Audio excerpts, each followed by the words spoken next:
It's 7 o'clock. We'll call the meeting to order. Please take your seats, please.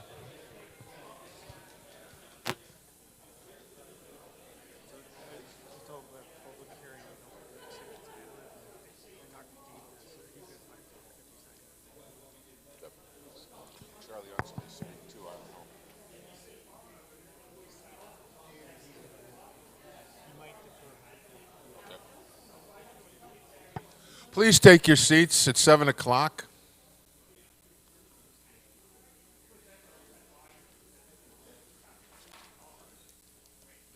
We'll have the roll call by the county clerk.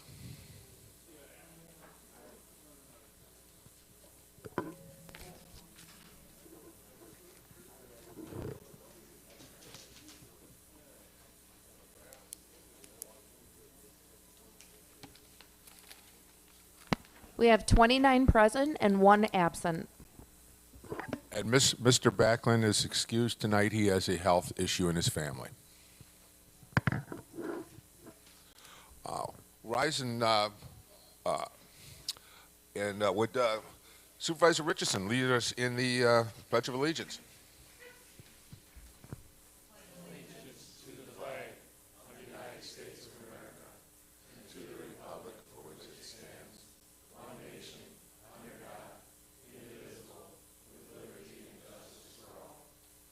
Thank you. Just take a moment and think about a happy new year and with all the things we're going to get accomplished in 2023.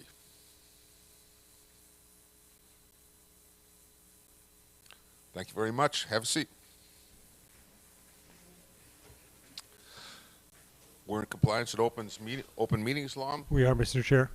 Thank you. We'll move on to the approval agenda. I would like to move the special order of business that Mr. Ward is going to be conducting to the end of the meeting after public comment, right? Basically after announcements.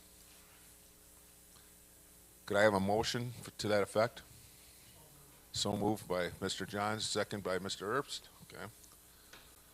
All in favor? Aye. Opposed? The agenda is adopted as amended. Approval of the minutes, December 13, 2022. Mr. Winicky. I would move approval of the December 13th meeting as presented. Second. That was a second by Mr. Paulson. Additions, subtractions, comments? All in favor? Aye. Opposed? Hearing none, the minutes are approved. Which leads us to public hearing. Mr. Jekyll. Thank you, Mr. Chair. I'd like to open the public hearing on vacating and discontinuing a section of former Highway B in the town of Astalon as a public way. So moved. I have a second from, okay. Oh, okay. We got you. Did you get it? Mr. Lindell. Mr. Jekyll. The public hearing is open.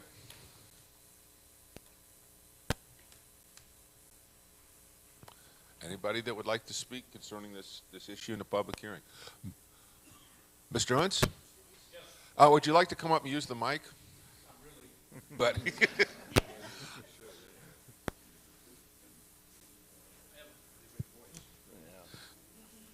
I've known you for many years, Charlie. I can attest to that.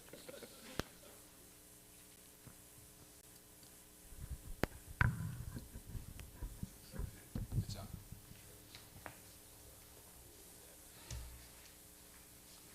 I'm supposed to use the mic too then, huh?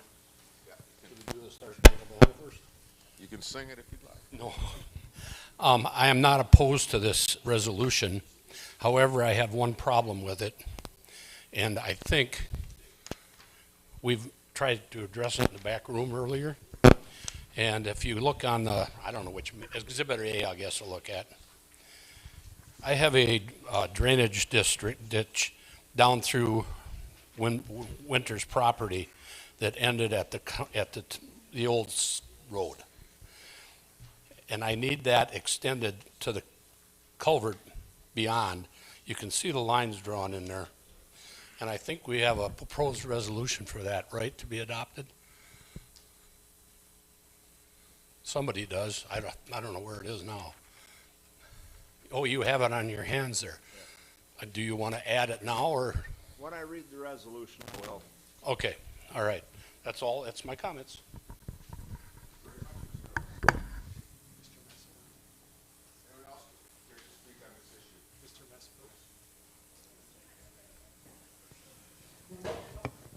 Mr. Mesmer.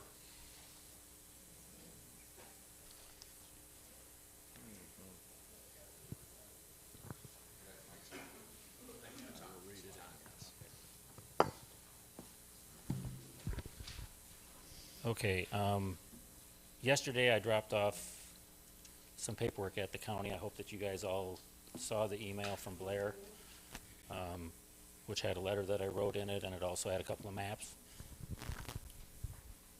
showing a few things.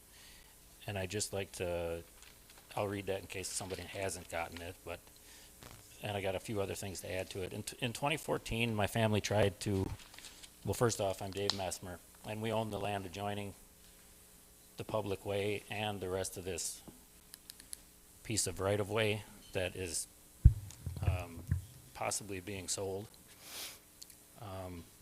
In 2014, my family tried to purchase this land in question from the county, but we were refused due to its dual purpose, meaning that we were using it to enter and exit the farm fields that were there, which has been happening since 1969 with my family. And in 2018, the Winters tried to purchase the same land, and they were denied for the same reasons. And then I'll read the letter that I sent this time. Dear Corporate Council and Jefferson County Board, as an adjoining landowner to the public way proposed to be vacated in Resolution 2022, and I don't know the rest of the numbers, but let this be my written objection to the vacation and sale of the public way and a portion of the land which was purchased for public highway purposes. A portion of this public way on the driveway crossing the highway right-of-way is currently our only permitted entry to our fields. On the west side of the land in question, while we welcome the secondary access point offered to us by the Highway Committee, I believe that an implied easement by prior use and the right of entrance would remain with the land in question. The public way and an enlarged portion of the highway right-of-way was purchased from my great-uncle in 1969 for public highway purposes. The adjoining land has stayed in our family continually from then till now. The driveway crossing the highway right-of-way and a portion of the public way has been used as an access point to the farmland severed by New Highway B continually from 1969 till the present. While State Statute 83.08 allows for the sale of county land owned for highway purposes, State Statute 66.1003 deals specifically with the vacation of public ways, and State Statute 66.1005 deals specifically with the reversion of title of any highway or public land acquired or held for highway purposes if it were to be vacated or discontinued. State Statute 66.1005 also deals with any easements and their continuance. The land which was purchased from my great-uncle has never been used by the county for any other purpose other than entry and exit point for the now winter residents and the surrounding farmland, including that owned by my great-uncle, from 1969 to the present. All driveways along county highways cross right-of-ways owned by the county.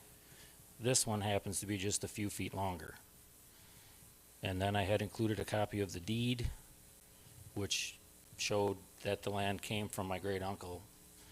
And then I want to read you the State Statute 66.1005 reversion of title. When any highway or public ground acquired or held for highway purposes is discontinued, the land where the highway or public ground is located shall belong to the owner or owners of adjoining lands. If the highway or public ground is located between the lands of different owners, it shall be annexed to the lots to which it originally belonged, if that can be ascertained. If the lots to which the land originally belonged cannot be ascertained, the land shall be equally divided between the owners of the lands on each side of the highway or public ground. Whenever any public highway or public ground acquired or held for public purposes has been vacated or discontinued, all easements and rights incidental to the easements that belong to the county, school district, town, village, city, utility, or person that relate to any underground or overground structures, improvements, or services, and all rights of entrance, maintenance, construction, and repair of structures, improvements, or services shall continue unless one of the following applies. The owner of the easements and incidental rights gives written consent to the discontinuance of the easements and rights as part of the vacation or discontinuance proceedings, and the vacation or discontinuance resolution, ordinance, or order refers to the owner's written consent. The owner of the easements and incidental rights fails to use the easements and rights for a period of 4 years from the time that the public highway or public ground was vacated or discontinued.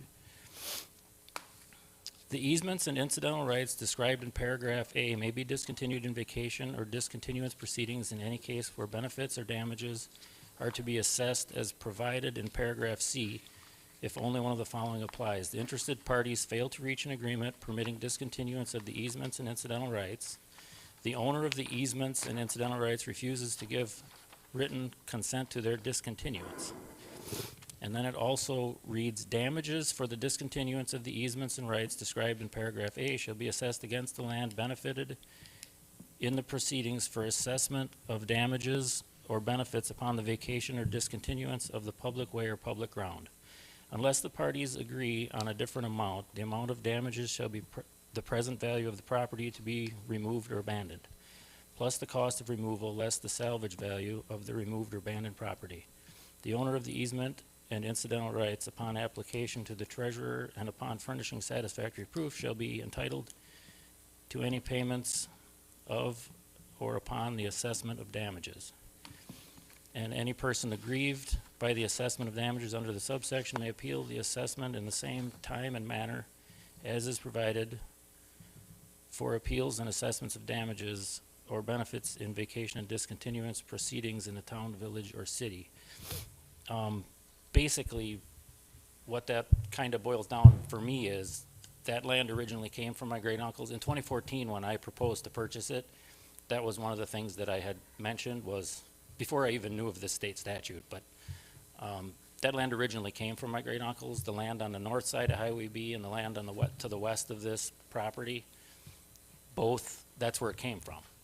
It was bought for a specific purpose. They enlarged the road and they bought that extra there for exactly what it's being used for right now. And it's been that way since 1969. It just so happens, I don't know, there were no issues, but whatever, that's, so, and I am here for any questions. Does anybody have any questions? Is there anything that you want to ask me while I'm standing here? Because this seems to be kind of the end of the road for this issue. If this passes, I'm not exactly. This is a public hearing, so it's not a question and answer period. Okay. Well, I am here if you got anything you want to ask afterwards or whatever. Thank you. Thank you very much, Mr. Messmer. Anybody else wish to speak? Anybody else wish to speak? Anybody wishing to rebut?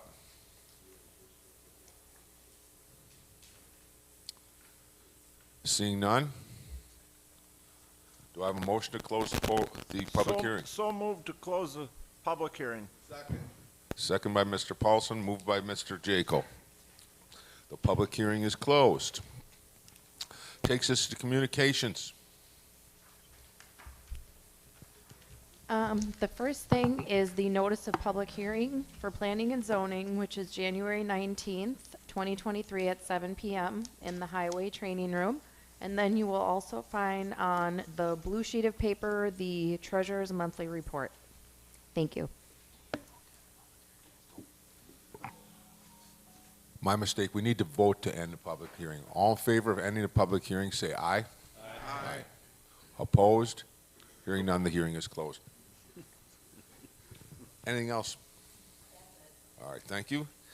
That moves us to item 9, public comment. Is there any public comment on any of the actions on the agenda?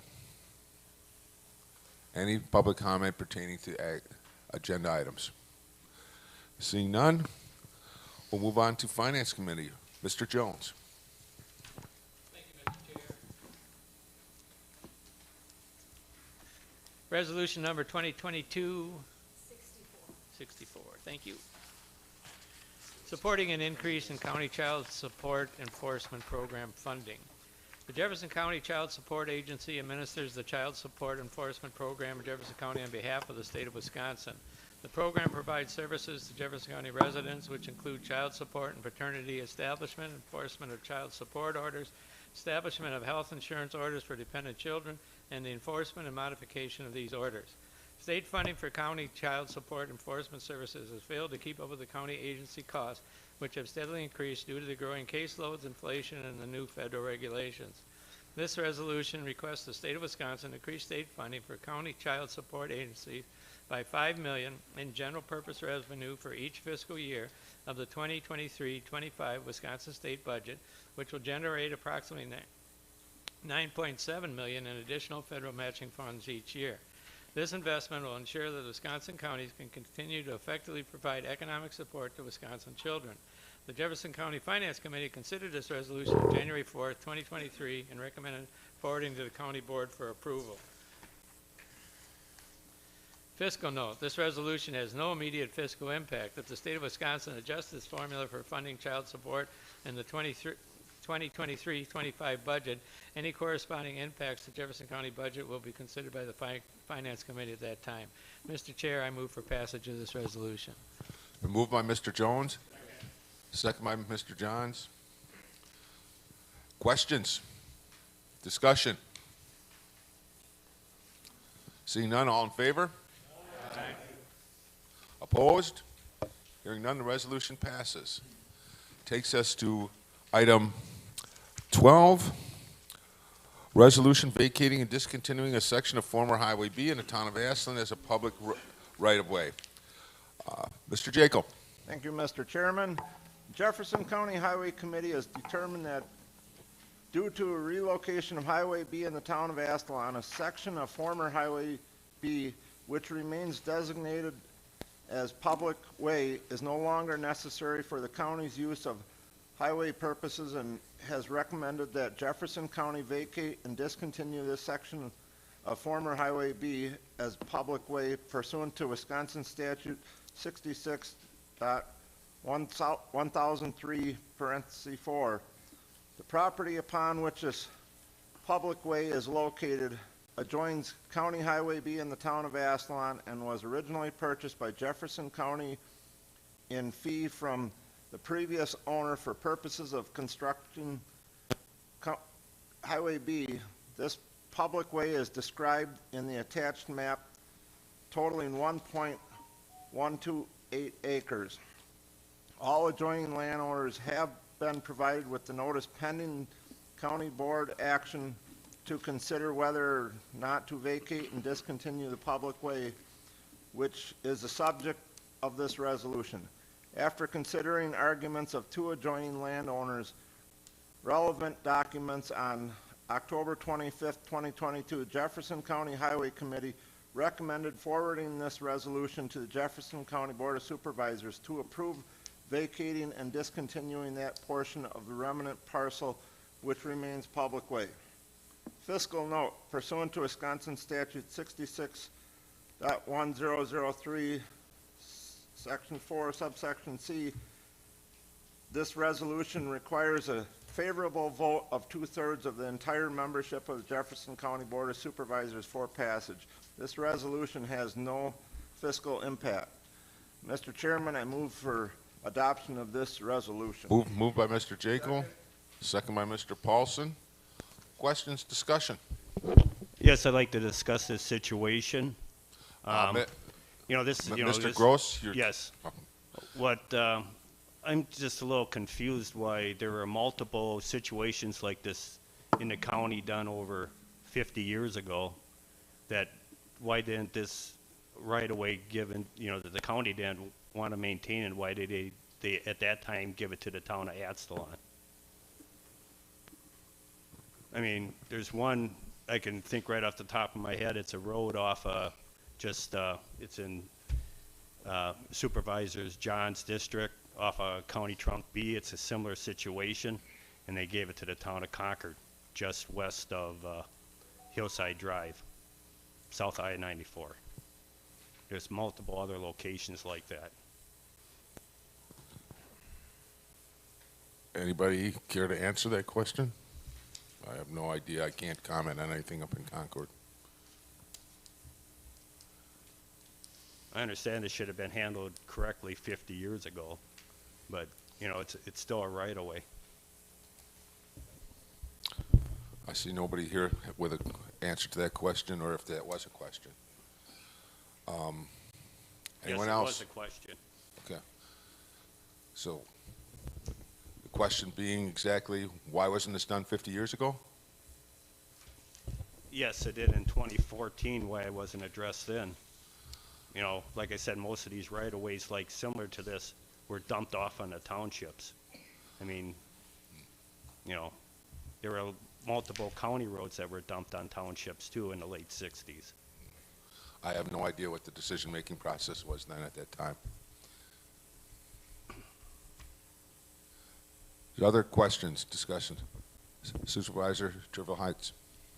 Could we have council address the issue that was raised by the neighbor with the farmland? Which neighbor are you referring to, Mr. Wentz or Mr. Messmer? Yeah, Mr. Messer, I believe.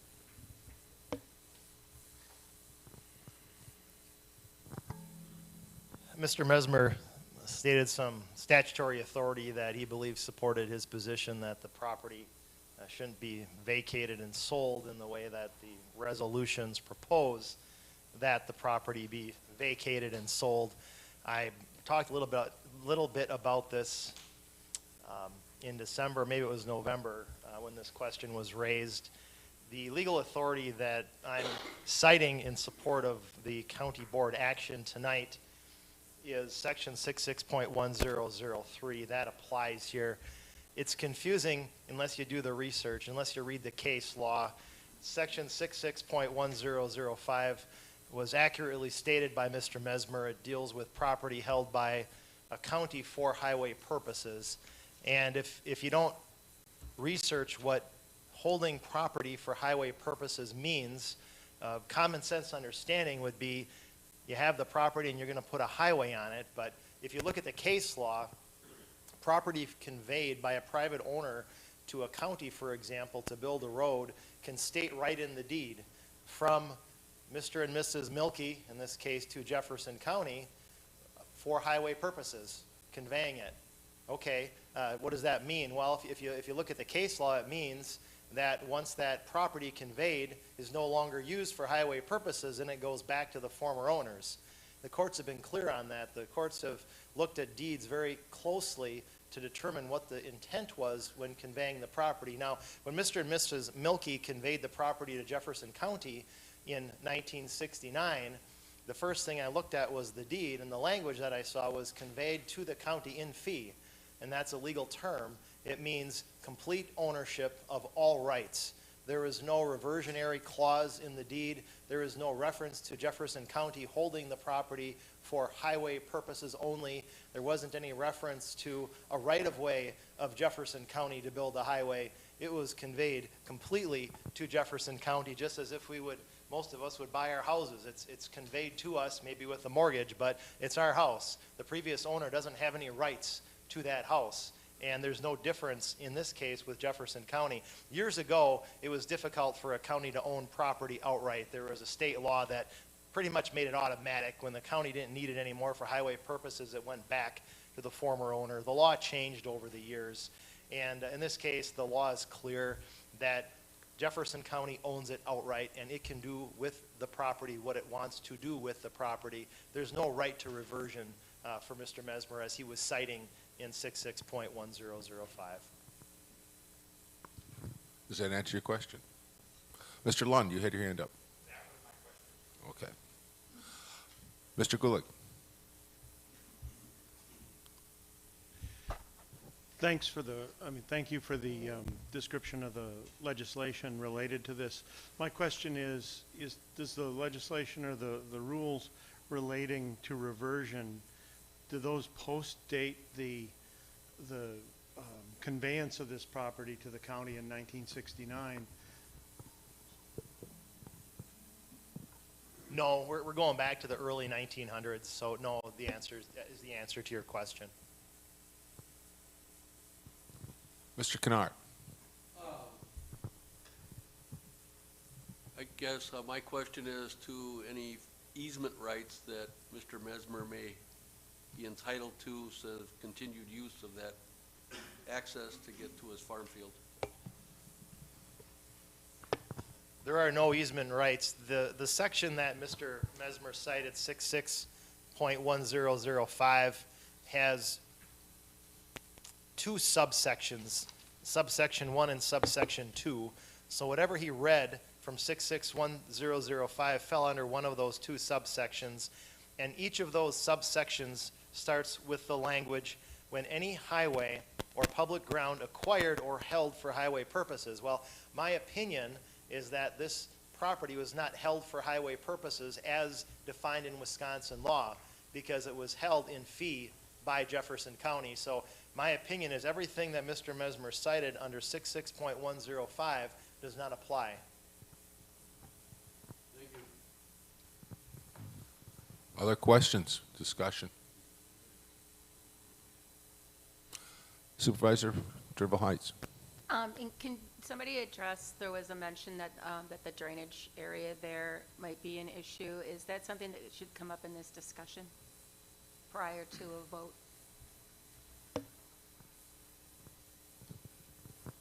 The property that is proposed to be sold to the adjoining landowners has a drainage ditch that's needed by Mr. Unz, and he wanted to make sure that when the property was sold, or if the property was sold to the adjoining landowners, that he'd still have a legal right to maintain his drainage ditch. And I spoke with him, and I spoke with Matt Zangel and Brian Udovich to talk about that issue, and what we did is we drafted an easement that would basically give Mr. Unz the rights to maintain his drainage ditch, even if it is sold to the adjoining landowners. So that's what he was talking about, and he wanted to make sure that language was in the resolution to protect his interests. And Supervisor Jekyll is going to ask that the resolution be amended to include another whereas clause that specifically addresses the easement for drainage purposes for Mr. Unz.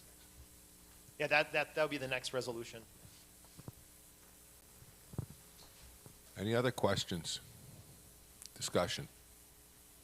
Seeing none, Mr. Gulick. Thank you. Do we know this is a question going back again to 1969. Do we have a record of the purposes for which the county held this property since 1969?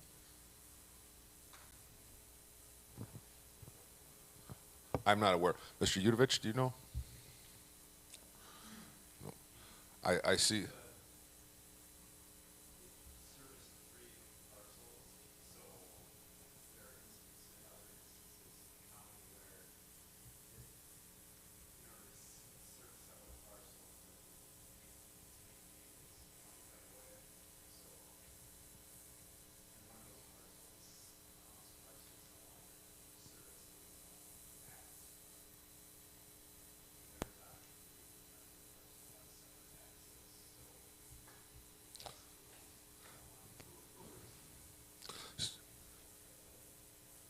Does that answer your question, Mr. Gulick?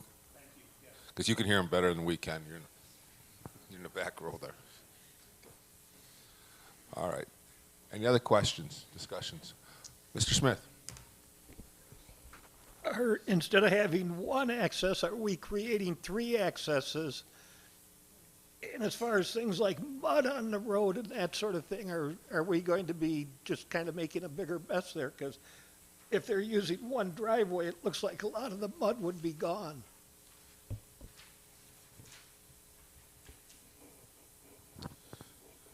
Or highway people want to address that?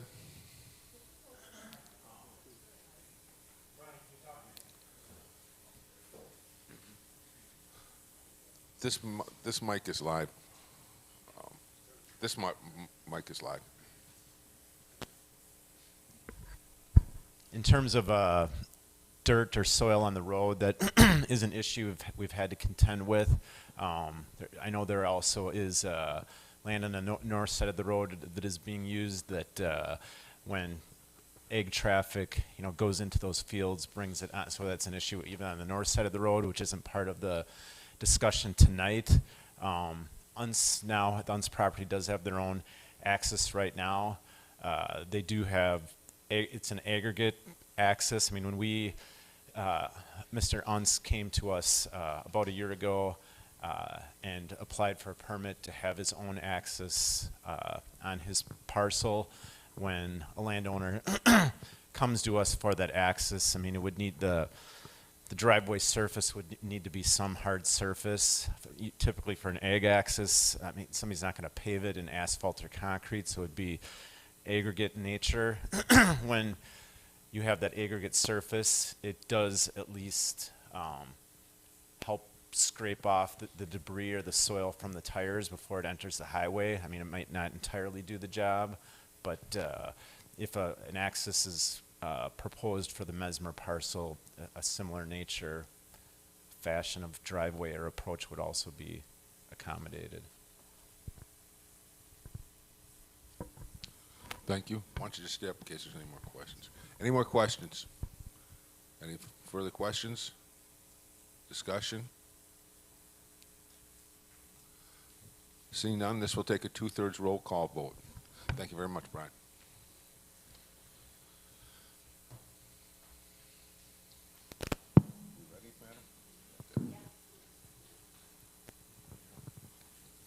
This again is for vacating and discontinuing section of former Highway B in the town of Ashland as a public right-of-way, or a public way.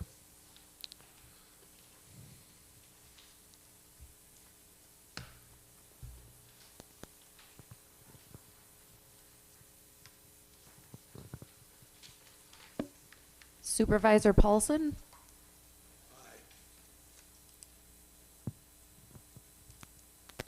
We have 27 yes, 2 no, and 1 absent. Thank you. The resolution passes. Takes us on to our next resolution. Selling of a parcel of county-owned property held for Highway B right-of-way in the town of Ashland. Mr. Jacob. Thank you, Mr. Chairman. Jefferson County received an offer to purchase a remnant parcel of county-owned property adjoining Highway B in the town of Ashland, which originally was purchased in fee by Jefferson County for the purpose of constructing Highway B. The offer to purchase was made by Rick Winter and Bridget Olson, who own the adjoining property and use this parcel of county-owned property as their only access to their residence. The attached map designates this parcel as Parcel A and encompasses 0.6268 acres. The Wisconsin State Statute 8308 authorizes counties to sell property owned for highway purposes at public or private sale when the county board shall determine that such property is no longer necessary for the county's use for highway purposes. All adjoining landowners have been provided notice of the potential sale of this property to Rick Winter and Bridget Olson. After considering arguments of the 2 adjoining landowners and relevant documents on October 25th, 2022, Jefferson County Highway Committee recommended forwarding this resolution to Jefferson County Board of Supervisors to approve the sale of 0.6268 acre remnant parcel to Rick Winter and Bridget Olson at a cost of $8,300. This recommendation was based on the fact that the property is the only access point to a public road from the property owned by Rick Winter and Bridget Olson and is no longer necessary for the county use for highway purposes. The Highway Committee also approved constructing an alternate access to Highway B for the adjoining landowner to the west of the remnant parcel owned by the Mesmer Trust.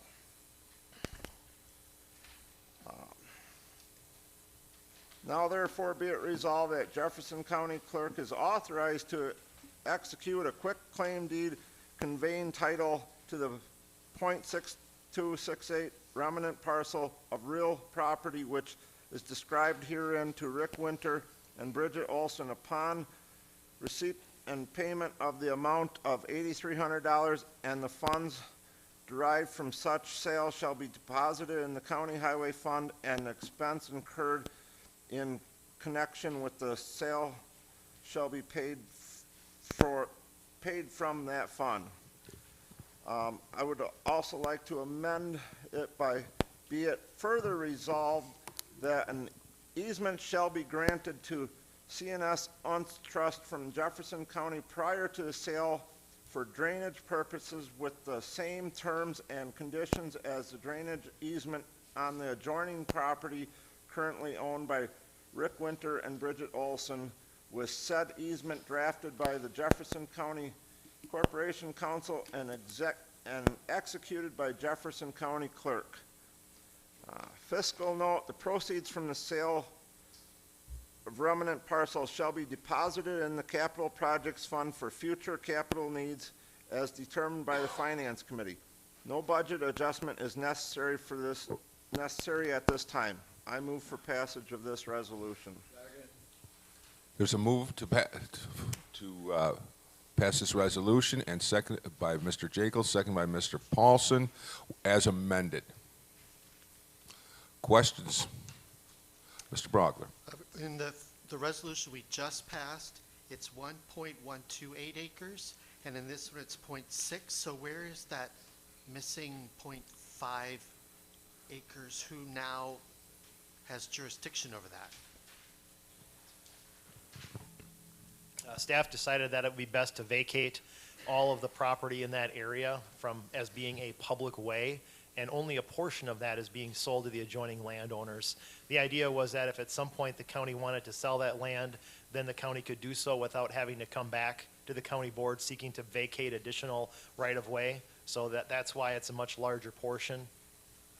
Where on the map is that located? Is it the east, the west? South. South. South and east. Yep, right there where that cursor is. That's additional right-of-way that's being vacated, and if you go to the right or the east, there's to the point, from that purple line right there to the point. Okay, thank you. Any other questions, discussion? Seeing none, we'll take a roll call vote for this as well.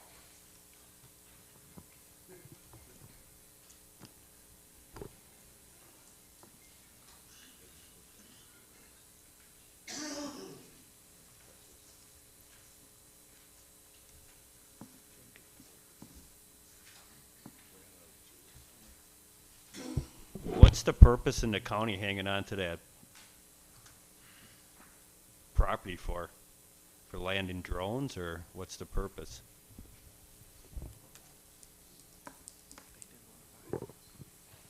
Go ahead. The excess property isn't, oh, there's already been a vote. I mean, I can answer that.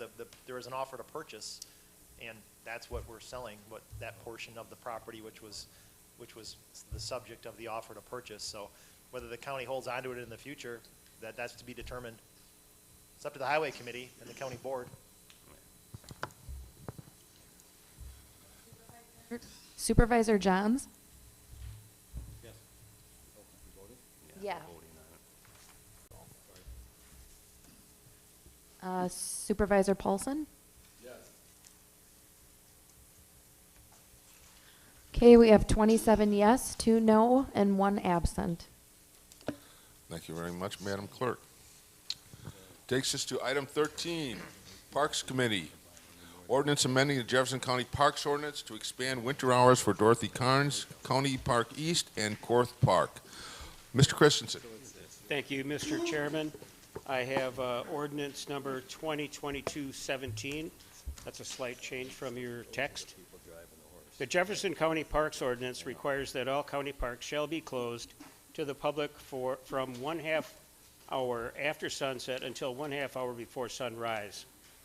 Due to the shortened daylight hours during winter, many Jefferson County residents and visitors are limited in their ability to use parks and recreation trails for their intended purpose of outdoor recreation. By expanding the hours at Dorothy Carnes County Park East and Korth Park, users will have additional opportunities to utilize the recreational trails for purposes allowed by Jefferson County Parks Ordinance, including, but not limited to, cross-country skiing and snowshoeing. This proposed amendment to the Park and Trail Hours section of the County Parks Ordinance will extend allowable access at Dorothy Carnes County Park East and Korth Park from 6 a.m. until 9 p.m. during the months of November through April for the purposes allowed in the Jefferson County Parks Ordinance. The Jefferson County Parks Committee considered this ordinance amendment on December 1, 2022, and recommended forwarding to the Jefferson County Board of Supervisors for approval. You have the text of the ordinance with changes identified. Now therefore be it resolved that the Jefferson County Board of Supervisors hereby adopts this amendment to section 8.13 of the Jefferson County Parks Ordinance, Park and Trail Hours, to allow for extended hours of use at the specified locations for the purpose stated in the ordinance. Fiscal note, there is no fiscal impact by the amendment to the Jefferson County Parks Ordinance. Mr. Chairman, I move for adoption of this ordinance. Moved by Mr. Christensen, second by Mr. Gulig. Questions? Discussion? Seeing none, all in favor of this ordinance, say aye. Aye. Opposed? Ordinance passes. Takes us to item 14, Planning and Zoning Committee, Mr. Jaco. Thank you, Mr. Chairman. Report to the honorable members of the Jefferson County Board of Supervisors. Jefferson County Planning and Zoning Committee, having considered petitions to amend the official zoning map of Jefferson County, filed for public hearing held on December 16, 2022, as required by law pursuant to Wisconsin statutes. Notice thereof having been given and being duly advised of the wishes of the town boards and persons in the affected area, hereby makes the following recommendations. Approval of petitions as listed, dated this 19th day of December 2022, Blaine Paulson, Secretary. Move on to the ordinance number 2022-18, amending the official zoning map of Jefferson County. I move to amend as printed. Thank you. Do I have a second for Mr. Morris? Moved by Mr. Jaco. Questions? Discussion? Mr. Kennard. Need to abstain for potential conflicts of interest. So noted. Any questions, further questions, discussion? All in favor? Aye. Opposed? Hearing none, the ordinance passes. Takes us to public comment of a general nature. Any public comment of a general nature tonight? Seeing none. Announcements? Seeing no announcements. Takes us to item number 10, special order of business. Mr. Ward. Mr. Ward informed me he has a half an hour presentation or a 2-hour presentation. Which would you prefer? 5 minutes, I'll do my best. So we're going to talk a little bit about Wisconsin open meetings law and the county board rules and how they all work together. If anyone has any questions, feel free to ask as I'm presenting, or else you can wait until after I'm finished. Either way works for me. I have a PowerPoint that I've used from the UW extension, which I've used before, kind of gives a good summary of the open meetings law. And a lot of you know what I'm going to talk about, but it's a good refresher. First of all, a common sense approach, public access. That's why we have open meetings in Wisconsin. That's why we have the law, so the public knows what we're doing as a governmental body. Open decision making, so the public can hear what is being discussed at a county board meeting or a committee meeting. Decision making involves gathering information, dialogue, debate, and voting. And we're going to make sure that those 4 things are done openly in compliance with the law. Now, it's meant to ensure advance public notice of the meeting. You've all gotten an agenda that's published and posted, so the public knows that we're having a meeting and that the meeting is open to them to attend if they want to. Closed sessions are Oh, I should ask Ben to, or whoever running. Ben, you're the slide guy. He's trying to advance. I'm going too fast for him. So, yeah, nod or something. Okay. But yeah, next slide. Meeting defined. How about bodies subject to the law? Back up one or two. So bodies subject to the law. Here we go. Local governing bodies, or you as a county board, committee of the county board, committees, commissions, boards, special study and advisory committees. We have a broadband working group here in Jefferson County. That consists of members of the county board. It also consists of citizen members, and they're under the same standards, same laws that you are as elected officials when it comes to public meetings.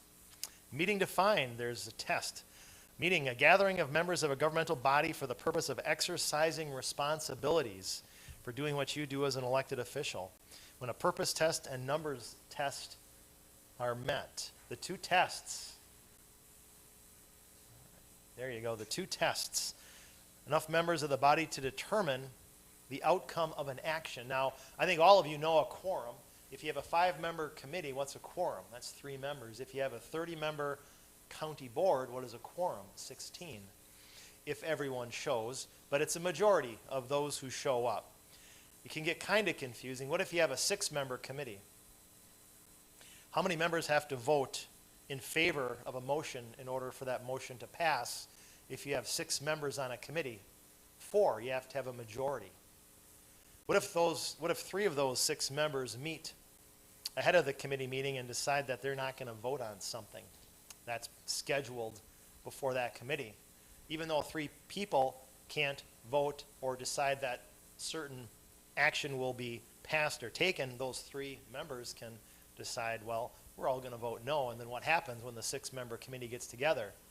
The answer is going to be no, it's not going to pass. So that, in theory, could be a violation of the open meetings law as well, because those 3 members of a 6-member committee could determine the course of action of a committee if it were to meet.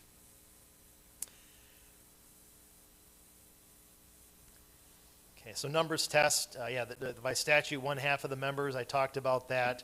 And then a lesser amount. And that same goes with the county board. There was a resolution tonight that was voted on that required 2/3 of the membership of the county board in order to pass. That means 20 members of the county board have to vote yes. Well, what if 11 members of the county board got together and said, well, they're going to vote no? Less than a majority, but if that did happen, if 11 voted no, then that resolution would not have passed. Now, next slide. Next slide. Quiz question. So the question asked, are these board members in violation of the open meetings law? Well, the question says they're board members. Let's assume they're on the same committee. Are they in violation of the law? Well, you don't know. You got to ask some questions. You got to ask, well, if they're on the same committee, how many people are on the committee? Let's say there's 5 people on a committee. You got 3 members there. That should get your attention right there. A few more questions. Why are they there? Where are they? They're at a restaurant. Are they having breakfast? Are they talking about the weather? Are they talking about their meeting that they're going to have at 9 o'clock in the morning? So a lot of questions need to be asked, and that just highlights the purpose. Why are they together, and what are they doing while they're together? So if you find yourself in a quorum, let's say you're on a 5-person committee and there's 3 of you together. Why are you together? Are you there to conduct any type of governmental business? That also includes going to an educational session. Are you there to learn something about what your committee has jurisdiction or authority over? Then you are there conducting governmental business, and that's something we would need to notice publicly so the public knows that a meeting technically is taking place. Some of the finer points of open meetings law gets into the next slide with special cases. A walking quorum. A series of phone calls, emails, or conversations to line up votes or conduct other business known as a walking quorum violates the law. So you might get together with someone else on a 5-person committee, and you might say, well, I heard the open meetings presentation by Blair Ward on January 10th, and since we only have 2 of us here on a 5-person committee, we're not violating the law. And that's true. You're not violating the law. You can talk about business. You can talk about the committee meeting that's coming up at 9 o'clock that morning. There's no violation of the law. But what if one of the 2 of you talks to a 3rd person who's also on that committee about what the 2 of you talked about? Then 3 of you are in the loop. What if you talk to a fourth person or fifth person, sharing information about what everybody else said? In theory, that 5-person committee could convene, and everybody knows what everybody else is going to do. There's no need to talk about anything. Let's just vote. That defeats the purpose of the open meetings law and is a violation of the open meetings law. So we have phone conferences and Zoom meetings will be considered a meeting if the numbers and purpose tests are met. How many are there on a committee? Is there a quorum enough to affect the business of the meeting? And what is the purpose of gathering together? Are you just going to have breakfast with 3 of your 5 committee members? Or are you going to be talking about business? So keep that in mind while you're there. But if you are together with 3 members of a 5-person committee, there is a presumption and there is a perception that you are there conducting business, and that usually is a situation you want to avoid. And it is up to you as elected officials. If you find yourself, let's say at an education session, let's assume that the HR committee is convening to decide whether or not to add more staff, and you're a finance committee member and you say, well, I want to know what the HR committee is going to do.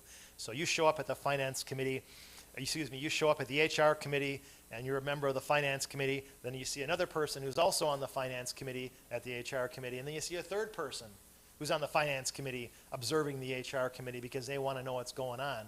You got a quorum, and all 3 members of the finance committee are there to do what they're supposed to do, their business, their county business. What happens? Well, you need to figure it out. One of you needs to leave, because if you violate the law, you violate the law. That's on you. You can be held personally responsible for any violation of the law. So that situation, you'd agree that at least one person would leave that meeting, so you wouldn't have a violation of the law. Now, let's assume, and our county rules require this of county board supervisors, if you're going to do something like that, let us know. Nothing wrong with going to a committee meeting, nothing not wrong with a majority or a quorum of a committee going to any type of education session. If you just let us know, let Ben know, Tammy know, me know, we'll notice it as a meeting. There's a requirement in our county board rules that you should report that to us just for that purpose, just so we can notice it as a public meeting. Even though you're not going to be conducting business, you're presumed to be conducting business under state law just by the fact that you're there doing something that you're charged with as a committee member, as an elected official. So let us know. That's important. We can easily publish that, even if it's a last minute type of notice. 24 hours is the minimum required by law to notice a meeting, and we've done that before, very close to 24 hours notice, so we can do that. Next slide. Yeah. Every meeting shall be preceded by a public notice. I think we know all that. And separate notice for each meeting, reasonably proximate to the date of the meeting. We usually get them out a week ahead of time or a little bit longer, so the public knows about it. Next slide. We put the time of the meeting, the date, the place, and the subject matter. That's a big one for me.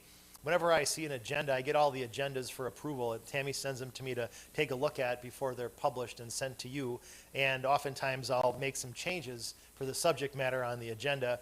I use the standard of can I understand what is being discussed or what will be discussed? If I don't know what they're going to be talking about, how can any member of the public know what a committee is going to be talking about?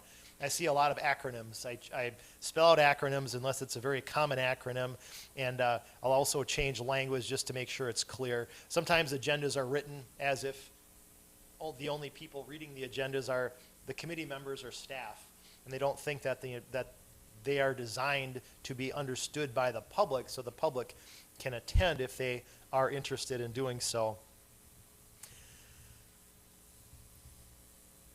So, public notice, subject matter, apprise public what will be addressed. Only noticed items may be discussed, right? If it's not on the agenda, don't talk about it. That can get you in trouble. Be specific, and there's no right for citizens to participate in debate. Sometimes I see some informal committees where a member of the public might want to ask a question or say something. Sometimes that's allowed, sometimes that isn't. That would be participation. That's different than public comment. Also, public comment is not allowed, or not required by law, but we allow that in Jefferson County to give the public the opportunity to say what they want to the county board and other committees. So I already talked about 24 hours notice is the legal requirement. There's also an exception if there's good cause, 2 hours. I don't know, that good cause isn't defined. I've never tried good cause to see if we have it, so I don't want to. 24 hours, just let us know if you're going to be at a meeting, and we'll get it out there. So post in 3 locations. Tammy takes care of that. 3 physical locations. I always wonder, does anyone look at these physical locations? Everyone goes on the internet. That's how they know what business is being conducted, but state statutes haven't kept up with technology. So that's not a legally sufficient way, posting it on the county website. We, of course, do anyway, because that's the best way to reach most people. Notify the newspaper and provide notice to any media who is requesting it on a regular basis. So that's what we do. Public notice, the ultimate responsibility rests with the chief presiding officer of a committee or the county board. So whenever you look at an agenda, the agenda has as an item certification of compliance with the open meetings law. Either we get our county administrator, myself, or a member of staff to confirm or certify compliance. That helps protect the chair of the meeting, whose job it is to ensure that that meeting was properly noticed before going on the record and conducting a meeting. So public access, reasonable access. If you have large crowds, you can hold it in a different location in the general area where the area is being served. So we're Jefferson County. We can have it anywhere in the county. We could probably have a meeting outside of Jefferson County if we wanted to, but I wouldn't recommend that. Permitted closed sessions. You can go into closed session, and whenever there's a closed session item, it runs through my office because there needs to be a basis, a legal basis for closed session, a statutory basis. The state statutes basically say meetings are open to the public unless there's a specific exception that allows meetings to convene in closed session. So I have to look at it and see if it meets the statutory exception. And if I find that it does, it has to be stated in the agenda itself. The statutory section, subsection, and the general subject that's going to be discussed. And before going into closed session, there has to be a roll call vote. Everybody has to have their vote on the record. Majority vote goes into closed session. So closed session procedures. Convene in closed session, announce authority. I already talked about that. Majority vote, mandatory roll call. Procedures, if a 5-person committee wants to go into closed session and a member objects, majority rules. So those 2 members or 1 or 2 members who would in theory object to going into closed session still has the right to remain in the closed session meeting. Any member of the county board can attend a closed session meeting, and anyone who is needed to be present at the meeting can be allowed in there. I've seen members of the public at closed session meetings. I've seen staff at closed session meetings. They're there for a reason. So that's the first question I ask myself, is that, does that person need to be there? If that person doesn't need to be at a closed session meeting, that person should not be there.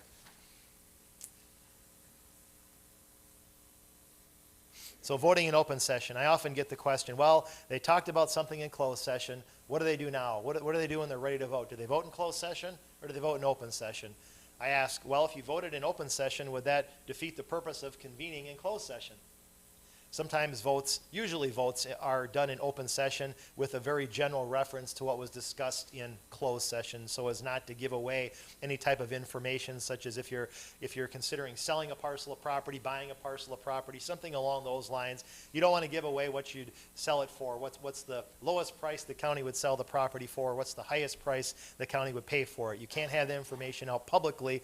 It would defeat the purpose, and that would be one of the exceptions. Competitive or bargaining reasons allows for a closed session agenda item. Need to record motions, seconds, preserve the record, who voted. So pretty standard stuff for a closed session, keeping track. But the minutes of closed session are very vague, very limited, much different than going into open session where you really want a record of what was discussed. Now the open meetings law violations, if you meet in violation of the law, what can a court do? It can declare that a decision is void. Make you do it over again. Well, that doesn't sound like a big deal. Let's go to the next slide. Penalties don't sound like much of a big deal either. $25 to $300 if you violate the law. Why should you worry about violating the law? Well, look at the last 2 bullet points. Loss of public trust, personal embarrassment. You want your face on the front page of the paper. Jefferson County Committee violated the open meetings law. I've seen it before. They're out there. It happens. Sometimes elected officials get pretty relaxed in what they're doing, and then someone wants to make an issue of it, and it blows it up. And it's not a position you want to be in. I've never seen that here in Jefferson County. We've all done a good job. But just be aware that the public looks at what we do, And you don't want to violate the law when it comes to open meetings. And I help ensure that. We all help ensure that as staff to make sure that the agendas are clear, easy to understand, that they're published, they're noticed. And if we go into closed session, there's a valid reason for doing so. Now, I've had a question about educational sessions. I talked a little bit about education, training, things like that earlier. It's not unusual for that to happen. But I had a question about attending a Zoom meeting. Sometimes a Zoom educational meeting, you might see information, say if you want to learn about this topic of interest to county board supervisors, you can attend a Zoom meeting. Tune into a Zoom meeting, and what if you watch a Zoom meeting and there's a majority of a committee, quorum of a committee or the county board at this meeting? Is there a violation of the law? Now, if you were in person at a meeting, I'd have more concern, but if you're at a meeting and you have no ability to engage in discussion at this meeting, sometimes you're muted. Can you chat? Can you exchange information with your fellow board members if you do have a majority at this meeting? And my opinion is no, that would not violate the open meetings law, and it doesn't need to be noticed.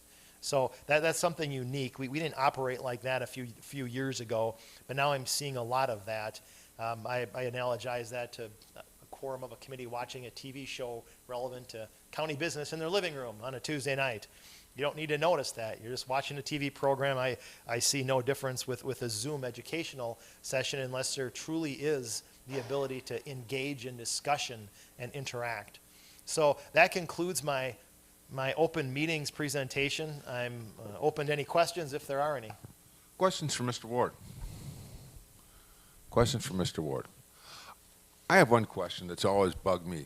When we talk about open meetings, and it doesn't happen here, but the state legislature goes into their political caucuses, decides what they're going to vote, all in closed session, and comes out and votes as a block. And I've never been able to understand how that isn't a violation of open meetings law. Well, the legislature made the law, and they decided to exempt themselves. It applies to you. It doesn't apply to me. So that's the short answer, and that's the truth. It doesn't apply to them. And that's clear in state law. Thank you. Now you know. Any other questions? All right, thank you. Seeing none, thank you very much. And at that point, did any announcements come up in between? Seeing none, I'll entertain a motion for adjournment. From Mr. Jekyll, second by Mr. Kennard. All in favor? Aye. Opposed? Hearing none, we are adjourned.